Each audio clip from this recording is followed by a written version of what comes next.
Hello, good afternoon. My name is Teacher Darrell, a foreign teacher at Ocean Edu. Now, welcome to our activity. We are going to make a slime. Before we start, I want to introduce you here these materials as you can see in front of me. First, we have here the tooth cleaning liquid. We have here small cups, and then we have got sticks. We have here glue sticks. We also have got painting or different kinds of painting, different colors. We have here yellow, we have red, we also have got colored green. We also have a bottle of water.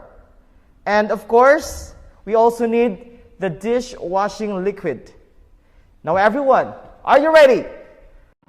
I saw stars in your eyes.